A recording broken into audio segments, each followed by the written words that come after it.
predchádzajúcich dvoch častiach sme si už vysvetlili, ako si zmerať, koľko očiek si potrebujete nahodiť, ak si chcete uštrikovať sveter. A ukázali sme si, ako zistiť, že sa nám sveter neroztiahne po namočení a ako si podľa toho vypočítať očka, aby teda nebol dvakrát veľký, keď ho prvýkrát vyperiete. Ukázali sme si, ako si vypočítať na prvej vzorke, koľko očiek nám vychádza na 10 cm a z toho budeme vychádzať pri štrikovaní svetra. Tento základný postup svetra, v angličtine sa tento sveter volá seamless raglan, čiže vlastne to znamená, že je tam minimálne zošívanie, sveter sa uštrikuje vlastne skoro úplne bez zošívania.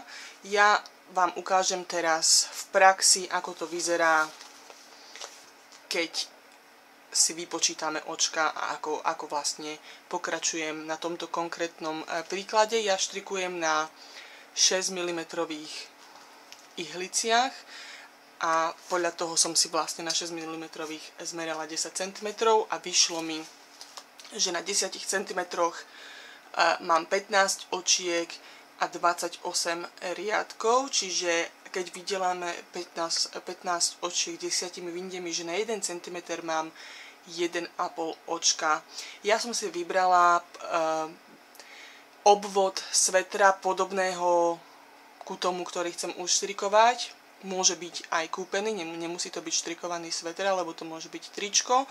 A vyšlo mi, že obvod, tu mám napísané, že 50 cm, čo je len predná strana, čiže predná a zadná strana bude 100%, nie centimetrov, pardon, percent. Čiže 100% je pre mňa 80 cm, ktorých som si zmerala na tom svetri, ktorého veľkosť chcem vlastne napodobniť s týmto. A vyšlo mi, že si potrebujem nahodiť 120 očiek na túto hlavnú časť. Čiže hlavnú časť som už začala štrikovať. Ja som začala dvakrát hladko, dvakrát obratko, 15 riadkov tu na spodku, na káblikových ihliciach, ako vidíte, štrikujem do kruhu, čiže nie je potreba zošívania prednú a zadnú časť. A ďalej pokračujem jeden riadok hladko, jeden riadok obratko. Tu na to je to vidieť, keď to natiahnete, že sa vlastne strieda hladko s obratkom. Takýto vzor som si zvolila. Ďalej budem štrikovať až vlastne po podpazušie, čiže záleží na vás, kde chcete, aby vlastne sveter končil, či ho chcete pod zadok, alebo či chcete, aby na bedrách končil a tak ďalej. Čiže bude už len na vás zavisieť po podpazušie, keď si zmeráte,